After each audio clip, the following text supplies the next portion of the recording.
Problem number 1. Substitute 4 for x in the equation in the example and evaluate both sides of the equation. What is the result? Is it a true statement?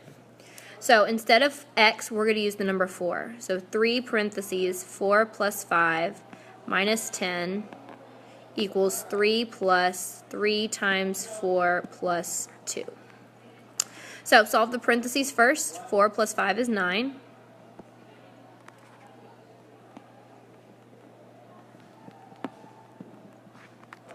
And then go ahead and multiply. 27, 12, and then subtract. I get 17 equals 3 plus 12 is 15, 15 plus 2 is 17. I get 17 equals 17, which is a true statement.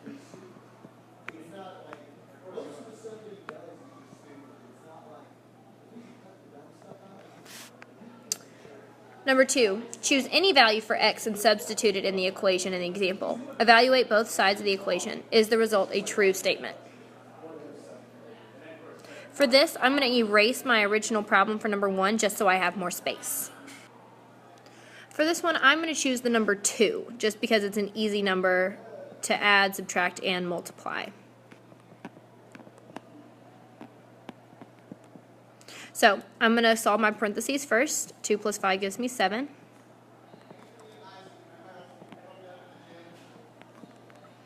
Then I multiply. 3 times 7 is 21. 3 plus 2 is 6. And then I can combine my like terms. 21 minus 10 is 11. 3 plus 6 is 9, plus 2 is 11. I get the statement 11 equals 11, and it is a true statement.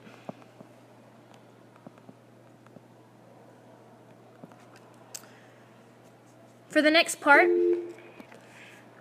it wants us to figure out how many solutions does the equation have. So I'm first going to distribute to both parts of the parentheses, and I get 3x plus 2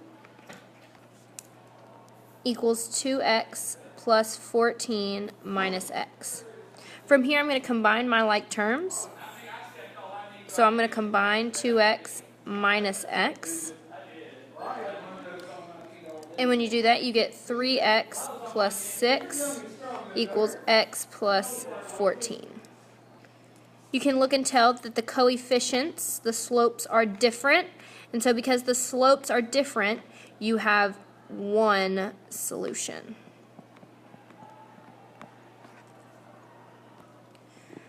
Problem number 4. Which equation has infinitely many solutions? Explain.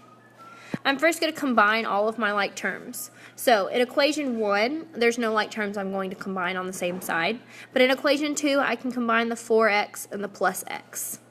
If I combine those, I would get 5x minus 4 equals 5x minus 4. In equation 3, I can combine the x and the 2x, in which case I would get 3x plus 3 equals 3x plus 2. So, which equation has infinitely many solutions? Equation 2 has infinitely many solutions.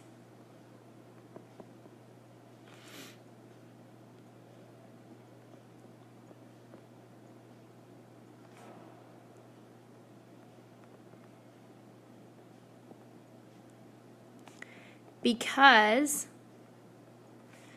the equations are the same.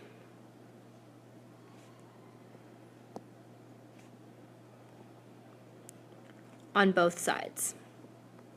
5x minus 4 equals 5x minus 4.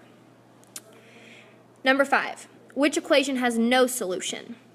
That would be equation number 3. Has no solution.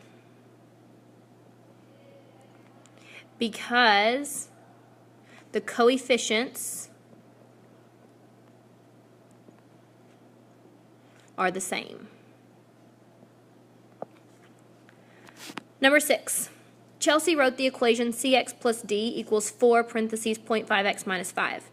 What values can she use for c and d so the equation has infinitely many solutions? Explain your reasoning. So I'm going to start by distributing my 4 to both sides of the equation. 4 times 0.5 gives me 2x, and 4 times 5 gives me 20. So one side of my equation is 2x minus 20. So that tells me that if I want infinite solutions, then C needs to equal 2 and D needs to equal negative 20. So my equation can be 2x minus 20 equals 2x minus 20. Suppose that you use 3 for C and negative 20 for D in problem 6. How many solutions would the equation have? Explain. So if we use 3 for C, it would be 3x minus 20 equals 2x minus 20. That would be one solution because the coefficients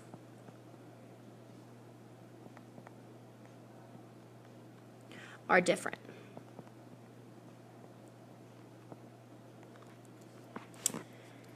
Number 8. The equation 3 parentheses x plus 2 plus 4x equals 6x plus 8 plus x has no solution. Rico correctly says that he can change one number in the equation to make an equation that has infinitely many solutions. What number should he change? Or what number should he use instead? Explain. So I'm first going to distribute, in which case I get 3x plus 6 plus 4x equals 6x plus 8 plus x. From here I'm going to combine my terms on the same side, so I'm going to combine 3x and 4x, and I'm also going to combine 6x and x. 3 plus 4 gives me 7, so 7x plus 6. And then on the other side, 6 and 1 make 7, so 7x plus 8. So in order to make my equations the same, because we want infinite solutions, so they need to be the same, I need to turn the 6 into an 8.